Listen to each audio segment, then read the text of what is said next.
E aí, pessoal? Bem-vindos a mais um A Vingança dos Filmes B Alive. Hoje com a participação deste que é editor, tradutor, crítico, escritor, roteirista de quadrinhos, músico, grande conhecedor de filmes B, organizador de festival, é quase um homem da Renascença.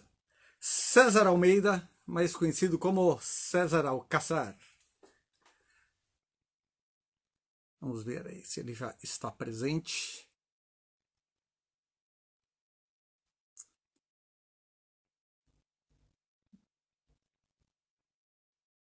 Vamos ver como é que está aqui.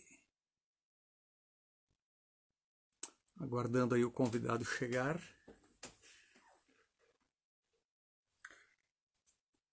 Vamos falar um pouquinho hoje sobre cinema exploitation, quadrinhos, literatura. Vai ser bem bacana.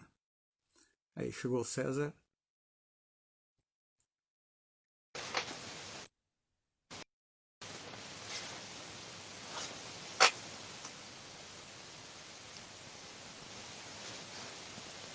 Boa noite, César Almeida. Tudo Ou bem? César Alcácer. O conforme de nome conforme a situação, como é que é? Hoje, bom, convidou o escritor de ficção ou o escritor do Cemitério Perdido dos Filmes B? Os dois, a gente pode variar aqui. A gente Então me chama só vai de cambiando a César tua aí personalidade. que eu vou mudando. É um prazer te receber E aqui, César. prazer é meu, Já muito temos obrigado pelo convite. uma trajetória antiga aí, né? De Ah, companheirismo dentro do cinema B. uns 10 anos já, eu acho. É. César, eu te conheci no lançamento da primeira edição do livro, né, o Cemitério Perdido dos Filmes B. E minha empatia foi imediata, porque naquela época quase ninguém escrevia especificamente sobre o tipo de cinema que a gente gosta. Então eu me senti muito feliz de não ser o único maluco nessa cidade obcecado com cinema exploitation. Fiquei muito mais feliz algum tempo depois que me convidou para ser um dos escritores do Cemitério Perdido dos Filmes B Exploitation. Então aqui temos o Redux, né, que foi o teu relançamento, com uma capa bem mais bonita, né, César? Essa é a edição que vale. A primeira foi, como é que eu posso dizer, um lapso de juventude. Um Quando a lapso gente ainda não tem, necessário, né? quando a gente não tem muita experiência, não conhece o mercado, a gente acaba fazendo negócios não tão bons, e a primeira edição do Cemitério Perdido ficou com uma qualidade muito abaixo do que o livro merecia. A qualidade essa que foi conquistada com a edição da Estronho, edição caprichadíssima, toda ilustrada. Tá linda. Quem não conhece essa edição aqui, belíssima edição da Estronho, né? Ricamente ilustrada. Sim. A primeira edição não tinha nada de ilustrações, sequer revisão teve, foi um trabalho... bom, mas é um aprendizado, né? Depois eu nunca mais entrei nesse tipo de roubada. Felizmente Ventura. a Estronho do Marcelo Amado confiou no projeto e convidou tanto para reeditar o Cemitério Perdido quanto para fazer o Cemitério Perdido Exploitation. Essa primeira edição, que quando tu me conheceu foi em 2010, se não me engano foi em março de 2010, e o Redux acho que saiu em 2014, e em 2013 o Exploitation, se não me engano. Isso. E acredito eu que em versão livro foi os primeiros lançamentos do estilo aqui no Brasil, porque existia, né, muito material de banca de revistas, guias de cinema, guias de horror, esse tipo de coisa. Sim. Mas um livro específico sobre cinema B, sobre cinema exploitation, pelo menos eu desconheço. tinha aquele o cinema B, o outro lado de Hollywood, mas ele falava mais do cinema noir, dos anos 30 e 40, o cinema B original, digamos assim, antes da mudança nos anos 50, de aí começar a era de Roger Corman, Russ Meyer, esse pessoal. E como é que nasceu para ti esse interesse pelo cinema B, pelo cinema exploitation? Olha, tudo começou, eu acho, embora eu tenha assistido muito toda a minha infância e adolescência, começou quando eu assisti em 2000 o Meu ódio será a sua herança pela primeira vez, que não é um filme B, é um filme, é uma grande produção, filme de grande orçamento, com elenco classe A, diretor classe A, embora problemático.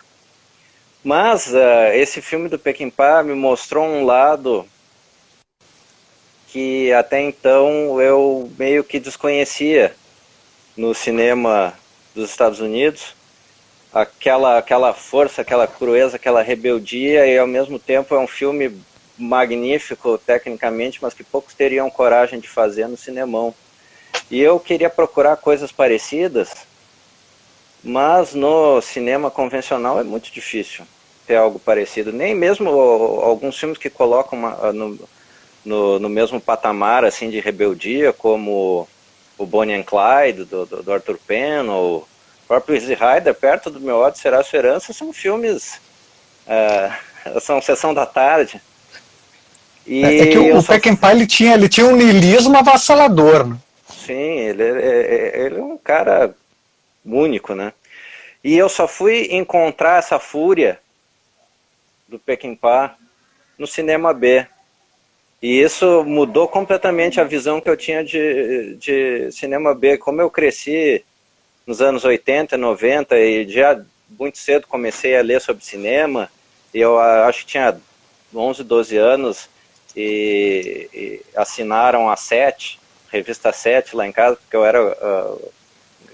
eu sempre desde cedo fui muito fã de cinema, e era uma época que se tirava sarro de Roger Corman, se falava assim de passado de atores como Jack Nicholson, ou diretores como Coppola, se comentavam a estreia deles no cinema B como uma simples curiosidade, uma nota de rodapé. Eles começaram com o percalço do caminho. Isso, exatamente. E então, a partir do Peckinpah e de tentar ver algo semelhante, e aí sim eu comecei a pesquisar a sério o western italiano, que mudou completamente a minha visão de cinema B. E quando eu li o livro A História Social do Jazz, do Eric Hobsbawm, que inclusive é citado na abertura do Cemitério Perdido, e quando ele fala na história das artes oficiais e na história das artes prestigiadas pela massa, eu tive a ideia de fazer um livro, né, sobre os filmes que são essa história não oficial no cinema, mas que se a gente for pegar, eu sou muito obsessivo com comparar dados. Se a gente for pegar todas as grandes revoluções do cinema dos Estados Unidos, ou na Itália, ou na França, elas vêm do cinema B. Quem abria os caminhos, ainda mais numa época que ainda havia muita censura, nos Estados Unidos o Código Reis até o início dos anos 60 vigorou com força. Quem abria esses caminhos foi o cinema B. E, apesar dos preconceitos, se realizava cinema de excelente qualidade técnica com pouquíssimo orçamento. Eu lembro quando a RKO está aí para provar isso, né? Exatamente. Eu lembro quando eu vi o meu primeiro filme do Russ Meyer, que foi o Lorna, que é o primeiro filme dramático dele, depois de sair dos nudes. E eu fiquei embasbacado, porque a imagem que eu tinha do Russ Meyer, de ler a respeito, era de um cineasta bagaceiro, E ali eu vi um filme, uma produção excelente, obviamente de baixo orçamento, mas com uma fotografia caprichadíssima, edição, um filme muito criativo, muito bem dirigido, os atores bem dirigidos. E eu disse, poxa... E com aquela movimentação de câmera dele, que era algo impressionante. A primeira cena do filme, que tem o pastor falando, quebrando a quarta parede, falando com o público, já é um... Tu já vê que está em outro universo, é outro tipo de cinema. A gente pega o cinema hollywoodiano do mesmo período, não tem essa vitalidade. Por isso que eu digo que foi o Peckinpah que me abriu os olhos, porque o Peckinpah tinha, a partir do Meu Ódio Será Sua Herança, uma vitalidade, uma rebeldia de cinema B que os outros cineastas não tinham. E aí eu comecei pesquisando western italiano, que é um dos grandes gêneros do cinema popular da Itália, todo o cinema popular italiano, na maior parte cinema B, pouquíssimos grandes orçamentos, praticamente só o Sérgio Leone trabalhou com grandes Só o Leone, e o Corbucci, olha lá, né? O Corbucci tem filmes com orçamentos maiores, assim, tipo o El Mercenário, mas o melhor filme dele, e um dos meus filmes preferidos da vida, que é O Vingador Silencioso, é um filme bem, com uma produção bem pequenininha, filmado a maior parte ali em Roma mesmo, na cidade. E é um filme bem intimista, né? E com neve feita com creme de barbear, e mesmo assim é perfeito, é impressionante o que eles conseguiram nesse filme, essas cenas de neve dentro da cidade. Não estava nevando em Roma, era inverno, mas não tinha neve, eles fizeram todos aqueles cenários. É espetacular, esse filme é espetacular. Eu tive a oportunidade de visitar uma parte desse set quando eu estive na Cinecittà. Eles mantiveram algumas partes intactas do estúdio, e uma parte dessa aldeia de Wester ainda está lá, algumas casas. Para ter uma ideia, essa aldeia que aparece tanto no filme do Corbucci, também, se a gente pegar filmes do Demófilo Fidani, que é considerado o Ed Wood do western italiano, é a mesma cidadezinha. Porque os interiores eram sempre os mesmos, né? Aquelas tavernas eram utilizadas por todas as produções ali de Roma, né?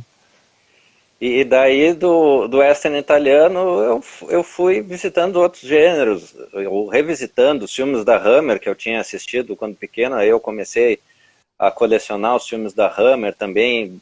O Peter Cushing tem uma admiração, para mim, um dos melhores atores da história do cinema. Redescobriu aí o Roger Corman, levando a sério o ciclo do Poe, que eu nunca tinha visto nos anos 80 e 90. E daí, por aí vai, os filmes de motoqueiro. Eu tenho uma coleção, eu devo ser uma das poucas pessoas no Brasil que tem coleção de filmes de motoqueiro dos anos 60. E uns filmes bizarros, mas bons, como The Jesus Trip, que os motoqueiros sequestram uma freira. É um filme bem rebelde, anti-religião, assim. Sabe qual um dos que eu acho mais bizarros? O Werewolf on Wheels. Sim. Isso é bizarríssimo. É bizarríssimo. Aí já as cruzes de gêneros, né? Filme de terror, lobisomens, motoqueiros. Tem o dos lobisomens mortos-vivos também, que é britânico. Agora me fugiu o título. Também aí entrei pelo cinema de artes marciais de Hong Kong. Outros clássicos do cinema popular italiano, poliziesco, né? O Peplum, os filmes de sandália e espada. O horror gótico italiano, que é lindíssimo, puxa, Mário Bava.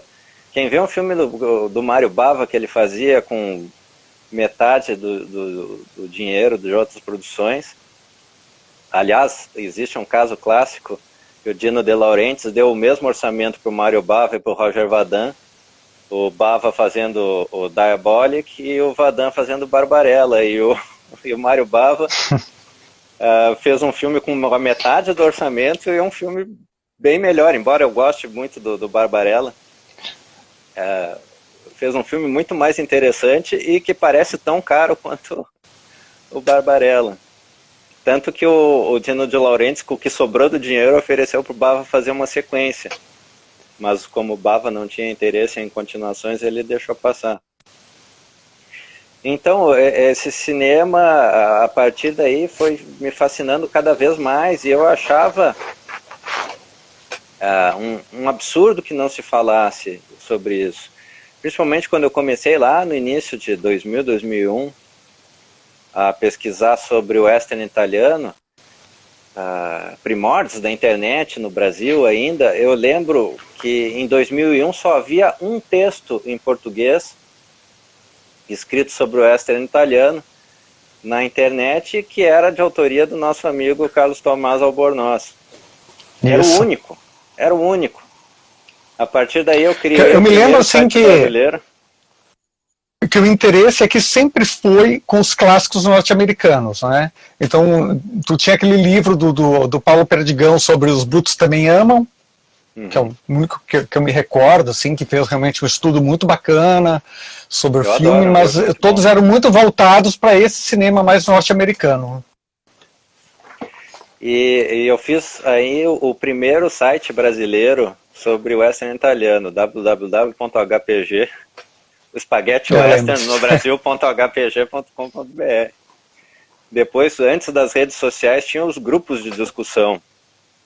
E eu fiz o primeiro grupo de discussão sobre o western italiano, que é onde encontrei amigos que eu tenho até hoje, como o Heráclito Maia e tal, o Otávio Pereira, que eu conheci nessa época. Nossa, quase 20 anos isso já.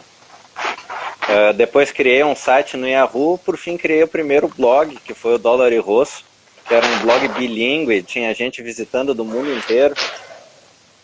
Eu tinha um amigo nos Estados Unidos chamado Jeff Crump, que ele era colecionador de trilhas sonoras de western, e ele me mandava as gravações em MP3 para a gente disponibilizar no site, naquela era inicial da pirataria, que essas coisas eram muito, muito difíceis de encontrar. E então Dólar e Rosso ficou conhecido em boa parte do mundo. Gente de toda parte do Japão, da Escandinávia, visitava esse blog. E eu tenho aqui... Deixa eu ver se eu encontro aqui. Pode falando, César. Achei. Eu tenho aqui um vinil que foi muito importante para a nossa geração. Melhor do Bang Bang é italiana. Oh. Esse vinil aqui foi lançado... Ele foi lançado no Brasil no final dos anos 70. E, cara, as melhores trilhas, as melhores versões, eu acho, estão contidas nesse álbum aqui. Eu não cheguei a ter em vinil, mas eu tive em CD, eu emprestei e nunca mais me devolveram. E aí, como eu tinha interesses em outras áreas de cinema, eu comecei o blog que deu origem ao Cemitério Perdido dos Filmes B. Esse blog tinha uma coluna, digamos assim, que se chamava Cemitério Perdido do VHS, em que eu encontrava uns filmes assim que saíram no Brasil e ninguém sabia. Utilizei muito o acervo da Zil Video, a famosa Zil Video. E aí depois, a partir dessa inspiração que o livro do Hobsbawm me deu, com essa divisão das artes oficiais, né, e das artes não oficiais, aí eu disse, nossa, poxa, eu estou há tantos anos produzindo tanta coisa, já tinha escrito diversas resenhas, poxa, vou juntar isso aqui num livro, porque não tem esse material no Brasil. Simplesmente não tem.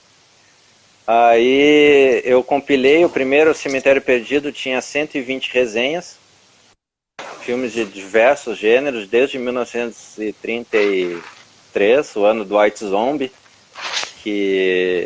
dos irmãos Alperin, que foi o primeiro grande sucesso do cinema independente, do cinema de terror independente. Esse filme é um marco, chegou a ser considerado perdido uma época.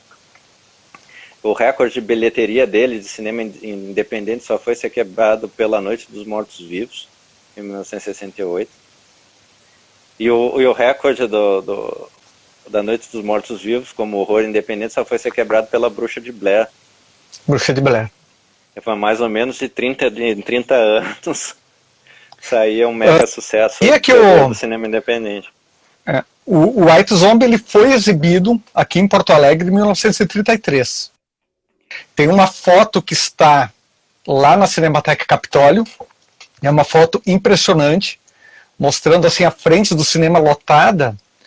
E como eles faziam naquela época, uma grande promoção do filme, então tem pessoas fantasiadas na frente do cinema, chamando, né, para dentro do cinema, assim, toda uma atração quase circense, né?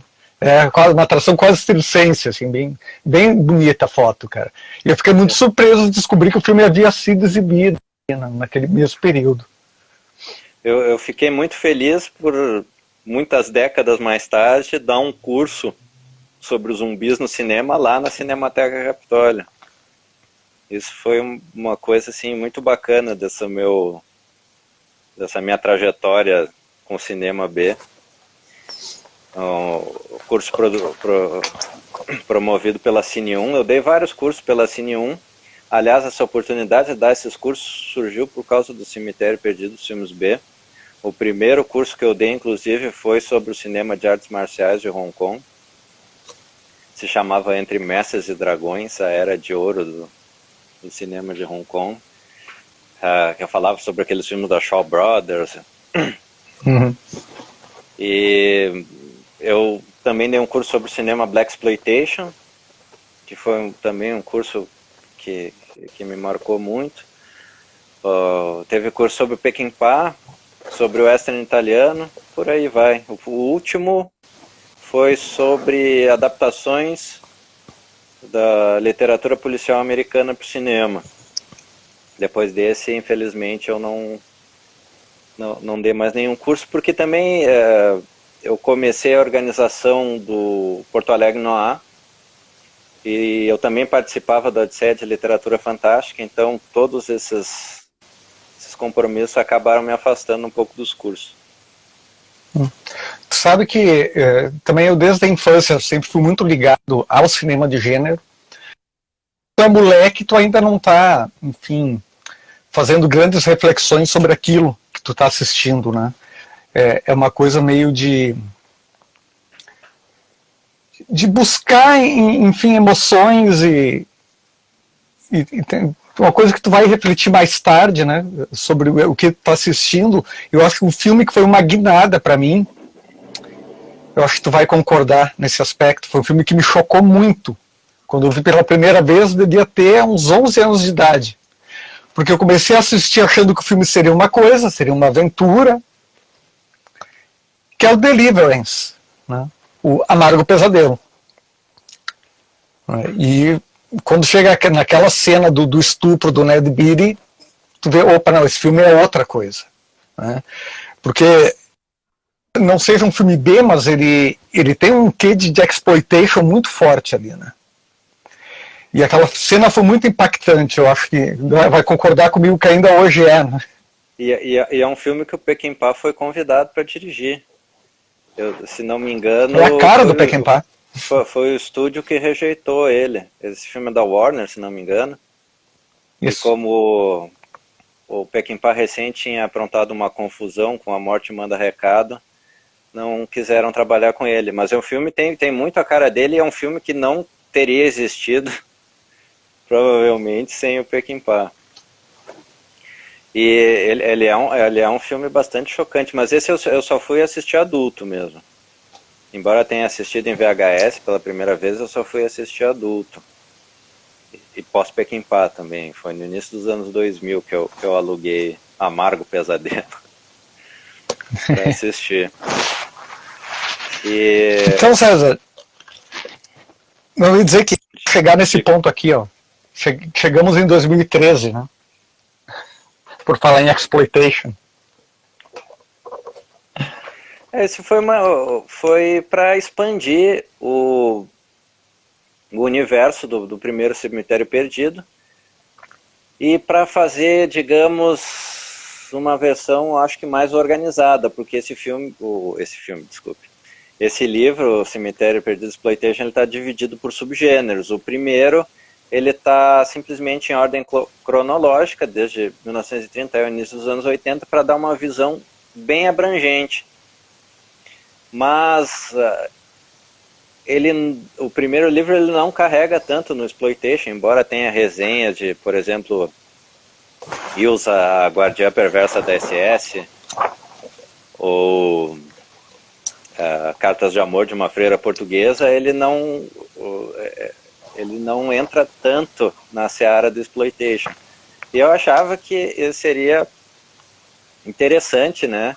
E também trazer pontos de vista diversificados, não só uma pessoa escrevendo. E eu conhecia tanta gente já da área de cinema, aí te convidei o Ronald Perrone, convidei a Laura Canepa, o Tomás Albornoz, e para fazer algo mais abrangente. E também em termos de nacionalidades da produção dos filmes, que o primeiro é muito restrito aos Estados Unidos, Itália, principalmente Estados Unidos e Itália. No segundo tem no Japão, tem China, México, Brasil, México, e essa parte latino-americana foi bacana de apresentar, porque isso também não havia. Depois surgiram filmes, estou com filmes na cabeça, por que será? Depois surgiram livros sobre a Boca do Lixo, sobre o cinema brasileiro desse período, mas até então também não tinha, até o Cemitério Perdido Exploitation. E ali se falou de filmes que passam ao largo da história oficial do cinema brasileiro. Que hoje em dia o cinema da Boca do Lixo tem outra imagem. Quando a gente cresceu, era considerado realmente lixo absoluto, coisa para ser pornografia descartada. Hoje em dia se tem uma visão completamente diferente. Gosto de acreditar que o Cemitério Perdido Exploitation tenha tido um dedinho nessa mudança de imagem. Sabe que hoje mesmo o diretor de cinema, Lucas Reis, estava conversando com ele hoje à tarde, ele falou que na época do lançamento do Cemitério, ele, enfim, enlouqueceu, que era o livro que ele queria ter, e na época ele não conseguiu comprar. Hoje ele está fora de catálogo, né?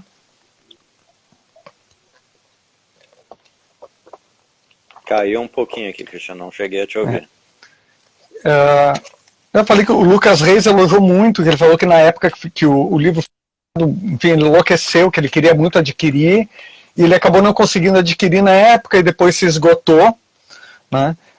Então, ele quer saber se existe chance de uma reedição. Olha, 2020, né? No fim do ano passado, o Marcelo Amado comentou comigo que ele tinha planejado reeditar tanto o Cemitério Redux quanto o Exploitation em edições novas de capa dura. Olha, mas lindo. Aí veio 2020 e nada foi como era antes. Acredito que no momento que as coisas melhorarem um pouco,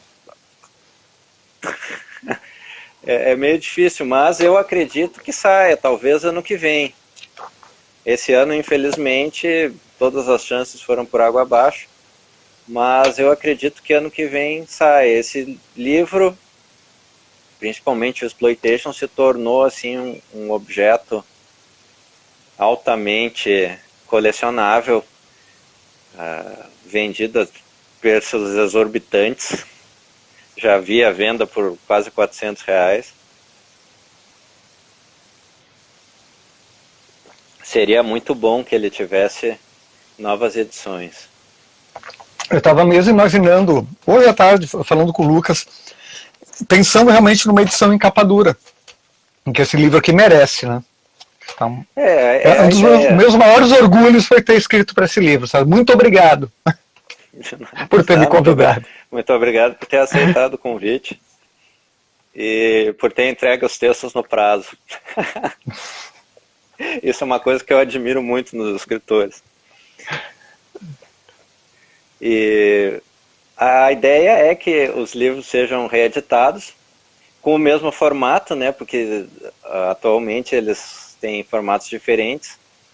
O Cemitério Exploitation tem mais um formatão estilo álbum.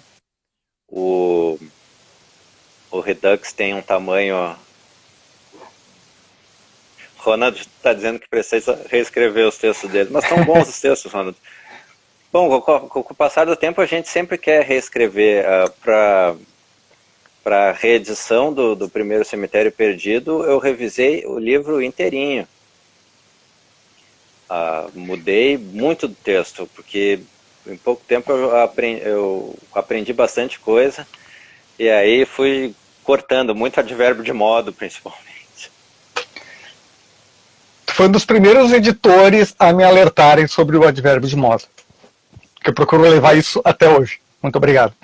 Não, o advérbio de modo é uma desgraça. Embora eu use muito quando falo em público, em entrevista, na minha linguagem verbal eu uso muito, mas no texto eu aceito um a cada 10 páginas e olhe lá, como editor. Mas eu vou te falar, César, um arrependimento meu com relação ao livro.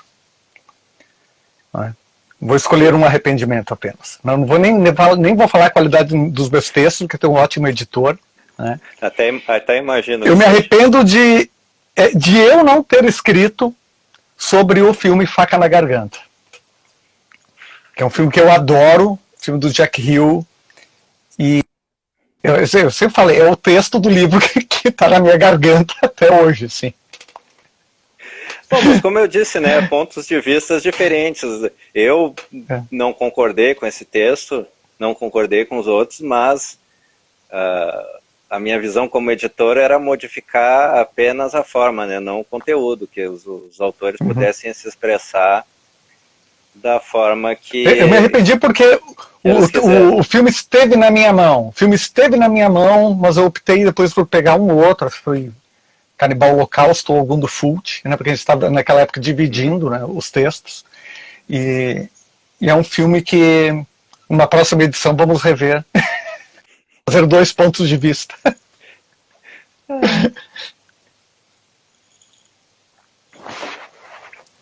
Sem falar em questões políticas, né, também. Que Mas é que muita coisa mudou também, né? Muita coisa... Né? Eram outros tempos. 2013 para cá, né, muita gente se revelou, algumas máscaras caíram. Não vamos falar sobre essas coisas tristes. Mas partindo então, César, saindo aqui do cemitério, em 2014 tu lançou o Coração do Cão Negro, que é uma investida tua completamente diferente do que tu vinha fazendo antes, né? Isso foi em 2016. 16. A história em quadrinhos foi em 2016. Não, mas o livro, tu não tinha lançado a novela antes? A Fúria do Cão Negro, 2014. Ah, tá, isso, Fúria do Cão Negro. A Fúria do Cão Negro. Bom, esse aí é o meu lado autor de ficção. Né? Minha primeira publicação foi em 2008, num livro chamado 1968 História e Cinema, que foi um ciclo de cinema da URGS, em que se abordava o ano de 1968 através do cinema, tanto filmes do período, quanto filmes sobre o período.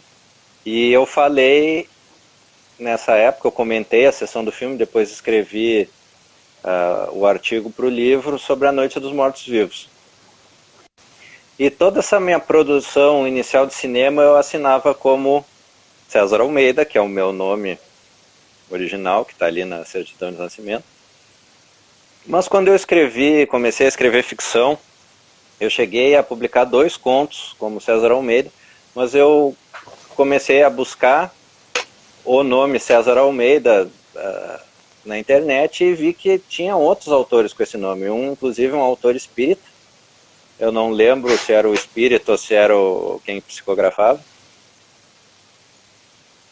E um autor teatral de Curitiba, também chamado César Almeida, ambos com livros publicados, e eu pensei, poxa, se eu começar a assinar como César Almeida, no momento que eu tiver livros de ficção lançados, vai ter algum tipo de confusão, né? Aí eu busquei um nome que não tivesse outro no Brasil. E o nome Almeida, ele tem origem árabe. Ele vem de Almeida, que significa outeiro. E eu procurei um nome que tivesse as mesmas características e que, de certa forma, se enquadrasse com a literatura de gênero que eu estava começando a escrever e publicar. Eu comecei escrevendo muitos contos de horror, inclusive. E, em seguida, fantasia. Aí, a palavra Alcázar, que também vem do árabe, Alcázar significa a fortaleza, me pareceu adequado.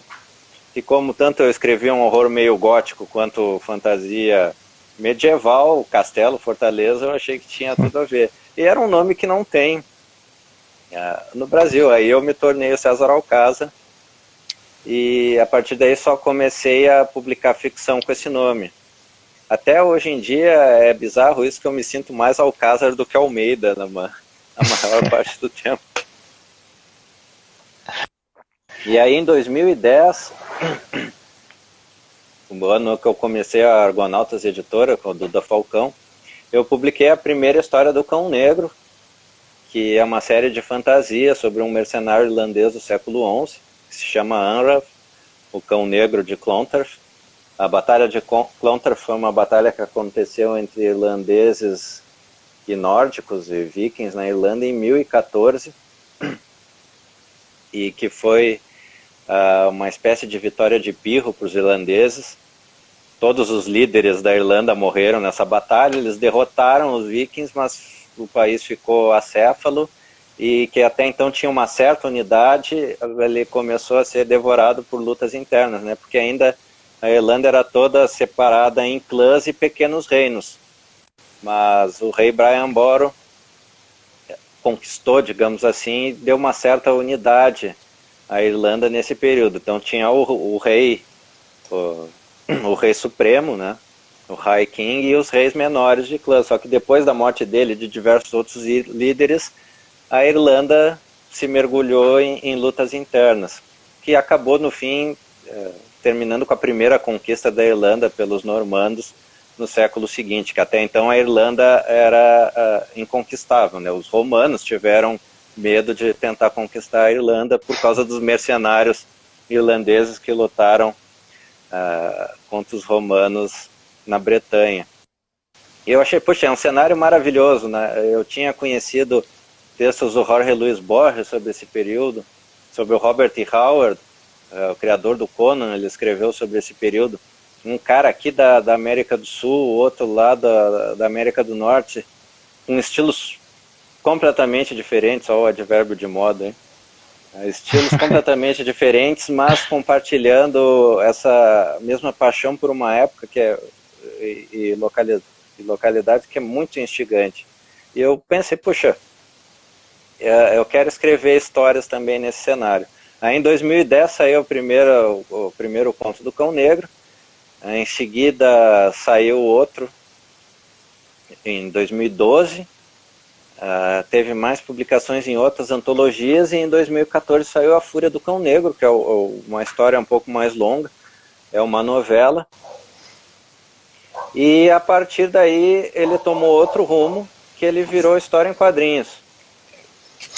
Temos aqui esse belíssimo exemplar. Exatamente, Coração do Cão Negro, que aí saiu em 2016, com arte do Fred Rubin, artista aqui gaúcho também de Santa Maria, que atualmente é um dos quadrinistas mais prolíficos do Brasil. Ele tem... depois ele foi me trocando, né, por outros autores.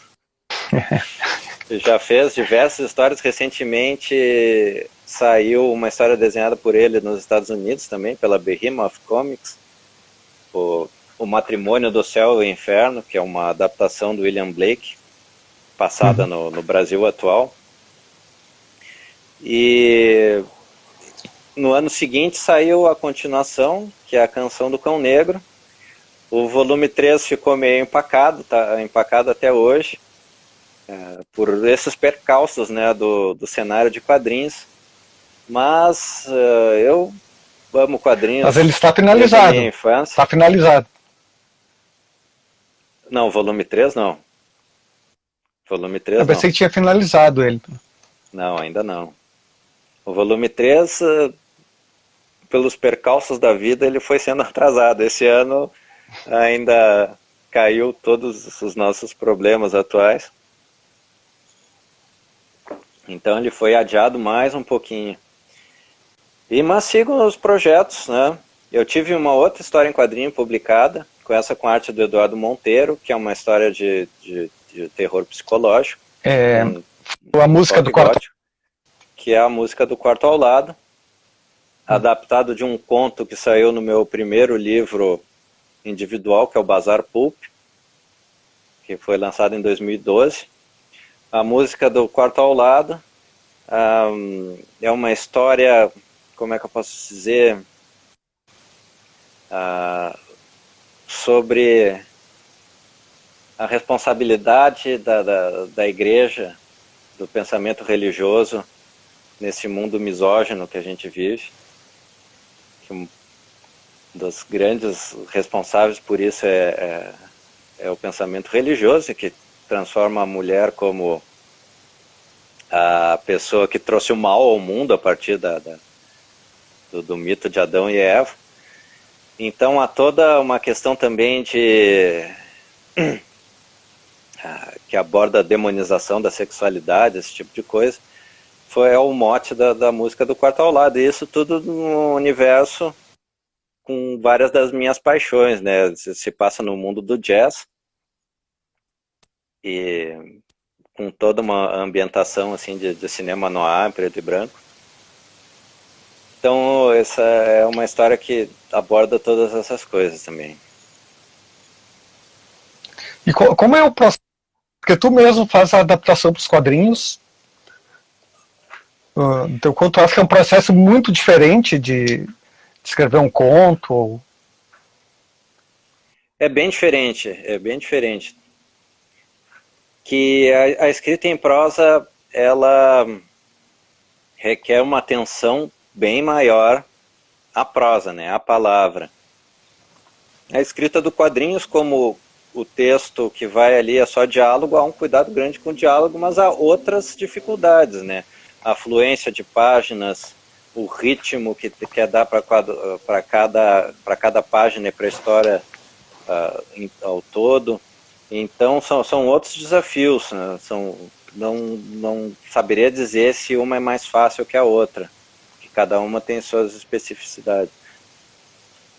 E a escrita de quadrinhos se parece um pouco com a escrita do roteiro de cinema, que o processo é um pouco diferente. A gente descreve o cenário, descreve a ação e coloca os diálogos.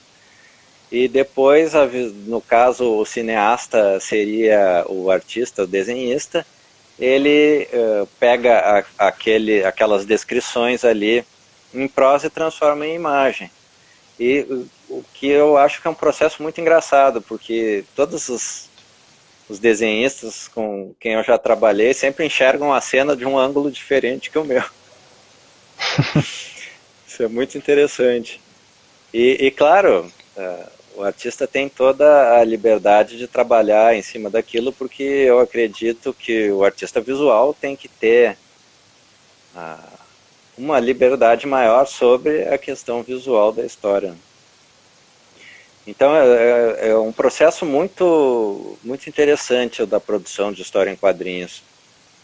Eu gosto muito. Atualmente eu estou trabalhando em 2 projetos de quadrinhos. Inclusive eu liberei ontem e hoje só uma amostrinha, que inclusive o artista é o Ronald Perrone, que é nosso colega autor do Cemitério Perdido dos Filmes B Exploitation. Também, Eu desconheci também esse artista lado do gráfico. Ronald, hein? Não conhecia. Não, o Do lado Ronald, de quadrinista, não. há muitos anos eu tento convencer o Ronald a fazer uma história em quadrinhos, dessa vez eu consegui. Eu conheço mais o lado bebum do Ronald. Porque eu vou a São Paulo, eu tenho que tomar uma cerveja com ele. A última vez que eu estive em São Paulo, inclusive, eu encontrei o Ronald para tomar uma cerveja. O Ronald e o Leandro Caraça, ambos também autor do Cemitério Exploitation.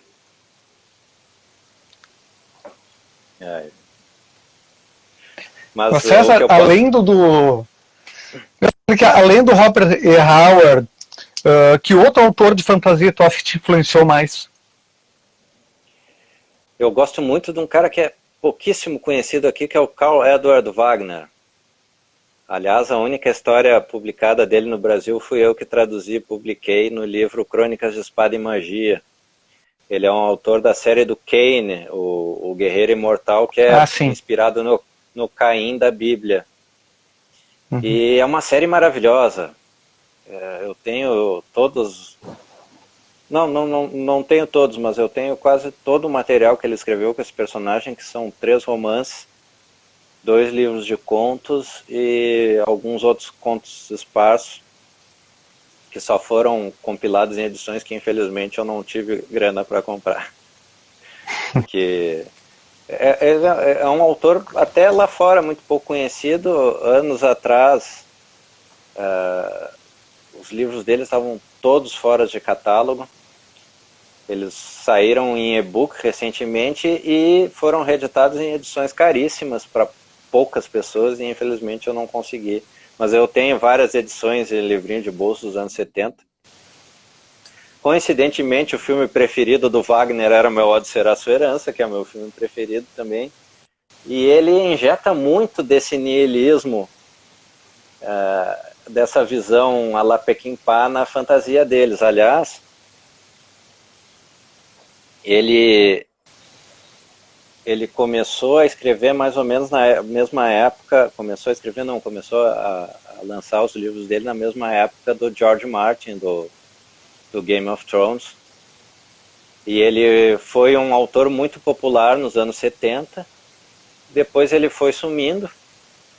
Até tem uma foto que eu acho maravilhosa de uma convenção de fantasia no início dos anos 80, em que o fotógrafo tirou a foto de uma mesa de autógrafos, e ele tirou uma foto do Karl Edward Wagner e no cantinho só se vê a plaquinha e um braço escrito George R. R. Martin. E o que eu costumo dizer é que quem leu o Wagner antes não se impressionou em nada com o Game of Thrones, porque o Wagner fazia aquilo ali já nos anos 70. O livro dele, The Dark Crusade, para mim é o Game of Thrones em 300 páginas e muito superior, tanto em termos de prosa quanto em termos de história. Aliás, o Martin, embora nunca seja falado, deu uma bela copiada em alguns momentos do Dark Crusade. E o Wagner é um autor assim que, nossa, é um crime ele não ser mais conhecido. Porque foi um grande autor e um grande autor de horror também. Ele tem uma história chamada Styx, que seria gravetos em português, que influenciou muito a já falada Bruxa de Blair também. Influenciou, para não dizer outra coisa, que também é uma história que se passa na mesma região, que envolve bruxarias, e ele introduz ali o conceito daquelas, que também foi usado no True Detective, que bebeu muito na primeira temporada do True Detective. O horror cósmico. Sim, que bebeu muito também nas criações do Wagner, especialmente esse conto chamado Styx. E o que eu posso dizer? Que outro autor O Michael Moorcock, o autor do Elric, também me influenciou muito. É um autor que eu adoro, que ele rompeu com aquela a tradição do herói de fantasia, homem hétero fortão. Ele criou o Elric, que é um sujeito franzino, que ele tem o poder dele através das drogas e que ele é bissexual também. Isso mudou muito também a minha visão de autor de fantasia, tanto que eu sempre procurei fazer o Cão Negro o mais humano possível. Um cara com medos, corroído pela culpa, um sujeito também que cada morte que passa pela vida dele pesa muito. Então eu sempre eu dei uma cara assim meio de longe de querer me comparar, mas eu bebi muito ali no Kurosawa, no Sete Samurais, naquele conceito de que o mercenário sempre perde, não importa que ele ganhe a batalha.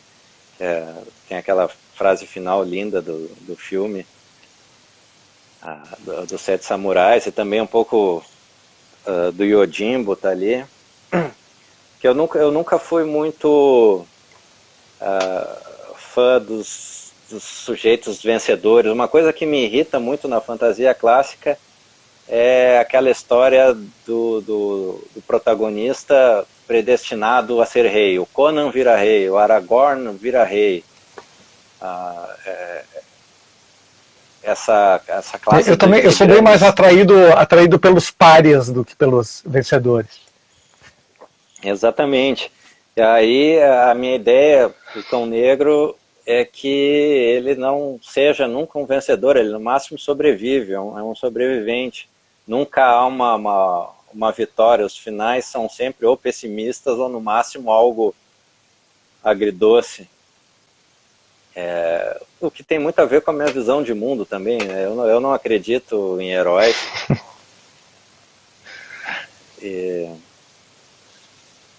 E tem autores ainda mais em 2020, que tá falando toda hora, estamos falando de 2020. Tem autores que eu simplesmente, de fantasia, que eu não consigo ler, como Tolkien, eu acho intragável. Aliás, morreu um hobbit agora, depois que tu falou isso. Um hobbit morreu agora. O único filme até hoje, se bem que eu sou relativamente jovem ainda, tenho só 40 anos, mas o único filme que eu dormi na minha vida até hoje foi a versão animada do Senhor dos Anéis, que aliás é dirigido por um cara que eu gosto muito, que é o Ralph Bakshi. É 77 essa versão? Bem antiga, né? É do fim dos anos 70. E foi o único filme que eu dormi na minha vida. Eu não conseguia ver os filmes do Peter Jackson, que eu acho que são tortura. E eu disse, poxa, tem essa versão animada do Bakshi. Fez o Fritz the Cat, fez o Fire and Ice, que é um filme de espada e feitiçaria, que é muito legal. Vou assistir aqui meia hora. Apaguei.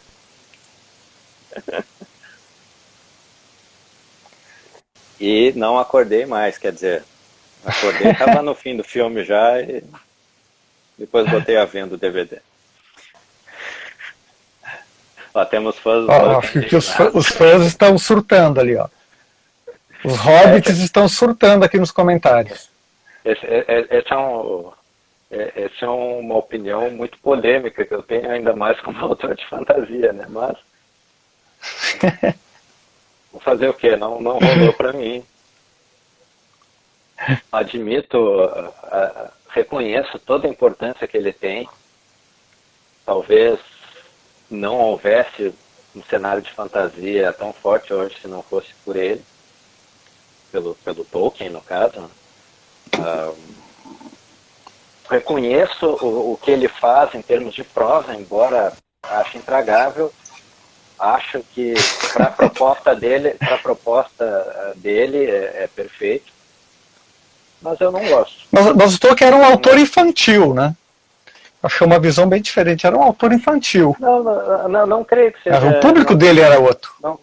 Não creio que seja infantil. Talvez alguns livros dele, talvez o Hobbit, mas ele mesmo dizia que pensou no Senhor dos Anéis para o público adulto. Eu creio que seja um livro adulto. Mas não não sei se você sabe essa história, mas quem deu o aval final para que o livro fosse publicado, o filho do editor de 10 anos de idade. Conhece essa história? Não conheço. O editor não havia lido o livro e ele deu para o filho ler. Mas isso não foi o Hobbit? filho leu e falou... Não, o que eu me lembro foi o Senhor dos Anéis. E o filho falou, pai, tu tem que publicar isso. Assim, o menino ficou maravilhado e deu sinal verde para o lançamento do livro. Porque era o público, né? Porque o livro ia ser destinado aos mais jovens. Então devemos a essa criança o seu ódio por hobbits hoje. Não, eu não tenho ódio, só não gosto. André... Eu estou me corrigindo ali, foi o Hobbit. Foi o Hobbit. E eu gosto muito mais de outro estilo, né, de fantasia. Outra autora que eu gosto muito da obra é a Marion Zimmer Bradley. As Brumas de Avalon me marcou muito. Foi um livro assim que quando eu li até antes de ler Robert E. Howard, essas coisas, me marcou muito. Eu conhecia o Rei Arthur de desenho animado da televisão, depois de assistir o Excalibur, que é, nossa, um dos filmes grandes filmes da infância, eu adorava. John Boorman, né? John Boorman. As Brumas de Avalon tem muita influência, em termos assim, de abordagem das questões fantásticas, da Marion Zimmer Bradley nesse livro. Eu absorvi muito pro Cão Negro, que são histórias de baixa fantasia, como se chama, né, com pouco conteúdo fantástico. E isso vem muito das Brumas de Avalon. E o que mais que eu poderia citar? Tem outra autora maravilhosa que também muito desconhecida, que é a Jessica Amanda Salmonson. Sim. Só uma coisinha. O Instagram está me alertando aqui que temos 1 minuto e meio. 1 minuto e meio? Nossa. Despedida, então César. Como é que o povo faz para encontrar o teu trabalho? Olha, busquem, principalmente no site da AVEC Editora, meus livros. As histórias em quadrinhos do Cão Negro estão lá. 2 livros meus que saíram esse ano em e-book. Um compilando todas as histórias do Cão Negro e outro compilando todas as minhas histórias fantásticas. Estão lá pela AVEC, vão sair em breve também com edições físicas. Ou procure por mim aqui no Instagram, no Facebook. Que eu tenho poucos livros meus aqui. Também a minha produção de literatura policial com a arte e letra também. Quem quiser pode buscar o livro A Culpa é da Noite.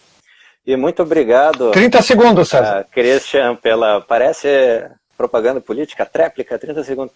Muito obrigado pelo convite, é sempre um prazer falar sobre cinema, sobre literatura. Eu gosto muito de ti, do teu trabalho, tanto já há 10 anos como eu percebi aqui, foi um prazer falar contigo. Eu fico tentando enxergar quais são os filmes aí atrás de ti. Outro dia tu me convida, depois da pandemia, para dar uma olhada nessa coleção. Então tá. Obrigado por ter participado mais essa live no improviso, né? A minha live freestyle, e vamos nos encontrar brevemente aí, brevemente, de verbo, para uma cervejinha. Valeu, pessoal que assistiu aí, abraço para vocês. Tchau, tchau. Grande abraço.